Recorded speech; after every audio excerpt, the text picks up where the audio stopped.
borrowing is almost a sin, especially for lifestyle and even for sometimes building assets. And generally, the preferred lifestyle is that of frugality. So I've been a finance professional all my life, but you'd be surprised to hear that I had very weak idea of what the total family net worth. Today's guest is Ashish Jain, a veteran finance leader and someone who thinks about personal wealth the way a great CFO thinks about capital, with discipline, patience, and long term clarity.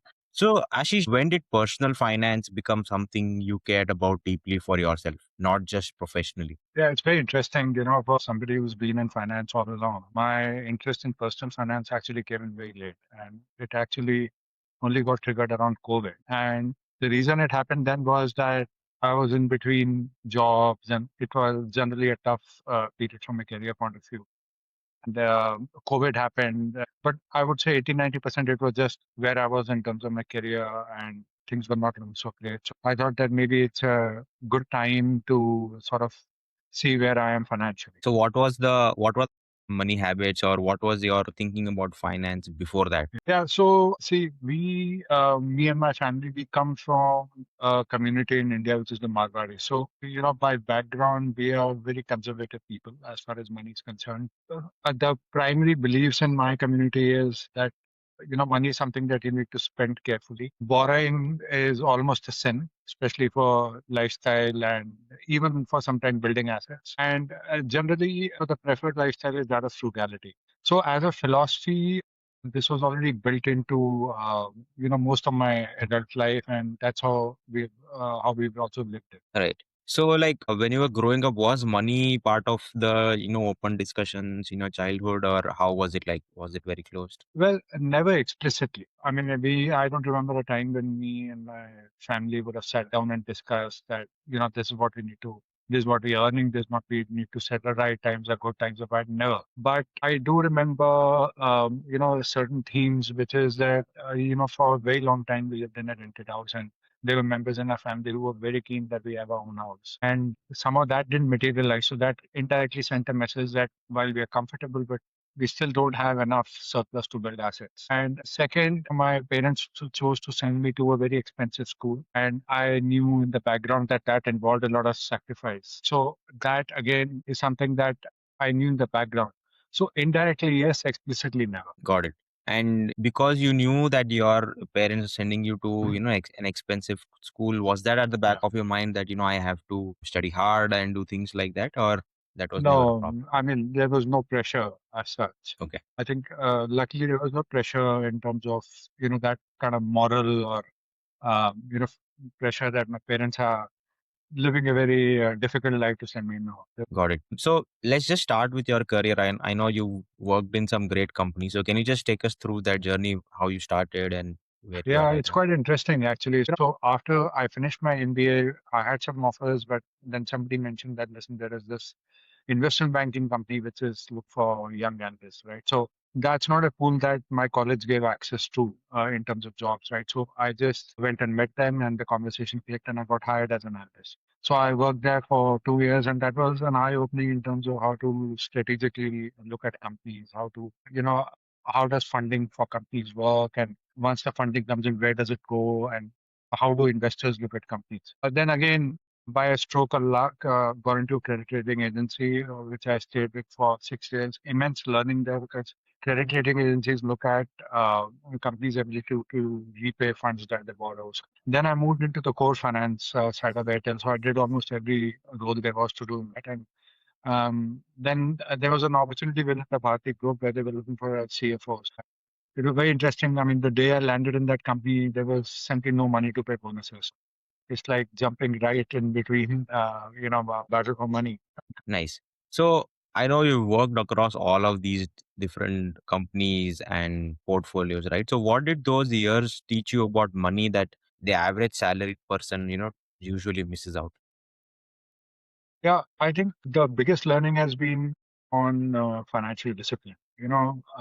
See, in my view, financial discipline has to be, is very, very important at the core of any decision making. I mean, unless you are taking a calibrated risk, sooner or later the luck does run out. So I feel the most successful companies I've worked with, they have that discipline reflection almost every major decision that they take.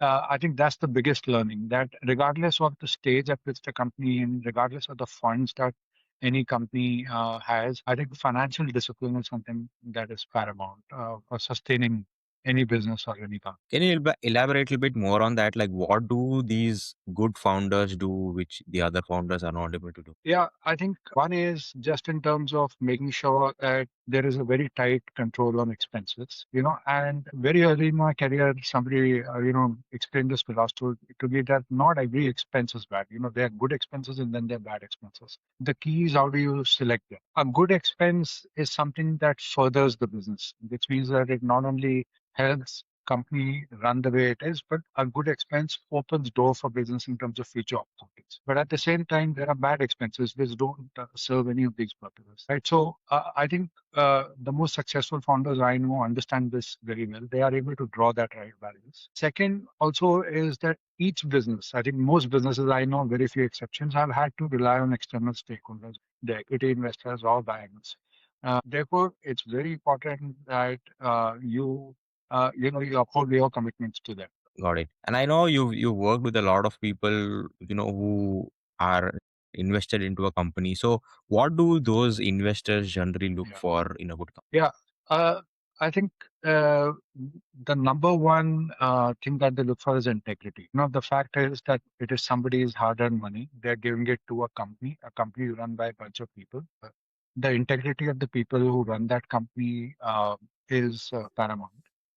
Of course, underlying this, there has to be a good business, there has to be a good industry, and so on. Good business combined with good teams, combined with good ethics and integrity is the combination. There was this time in COVID that you thought, deeply about personal finance. So what changed in that time that, made you reflect about those things? Yeah, so I was doing a job that I no longer wanted to do, right? For Mm. various reasons, it was no longer interesting. It was a high stress environment. I felt that I was kind of behind my peers. That's the time when I said that, uh, let me look at my finances, right? That's what triggered it. And the idea behind looking at the finances was just to understand where do I stand and what is it that I need to do more. And till that point, although I'd been a finance professional all my life, but you'd be surprised to hear that I had very weak idea of what the total family net worth was. And this was emerging directly from the point that I was hardly engaged in managing the investments of the family.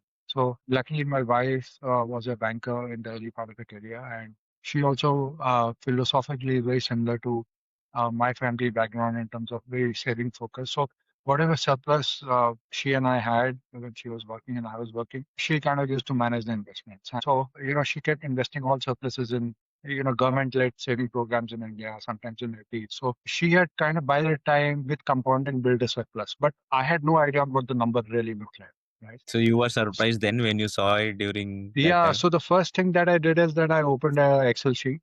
We were Mhm. working from home, right? So we had the time. I opened an Excel sheet. I asked her to give me all the hard copies of all the FDs, bonds, etc. that we had, and then we plotted that. And I still have that Excel sheet and I still use it. In terms of this basic Excel sheet, what are the investments? When did we make it? What is the value? When do they redeem? What is the return? Right? And that's the first time when we arrived at a number. When I looked at the number, I was pleasantly surprised, because I didn't know I had that. But while that number was good, but I had no idea whether it is sufficient. Mm. So I got to that point just out of the insecurity of where I was in my career. Got it. And then is that also the time when you thought about, is I know you are probably not a kind of person who would think of retiring early, but at Yeah. least about financial independence, did you think about that Yeah, time? I did. I did. So while we arrived at that number, I had no idea of whether it's good, bad, right? So I tried to kind of work with models that are available on the internet, but each person's life circumstances are so different that no single model really lends itself very well to that. So then I kept reading, and I realized that the general advice was that this is too big a decision to leave to sort of DIY kind of work. And it kind of made sense to hire a fee only advisor. So I did reach that point where I realized that that's something that I should be.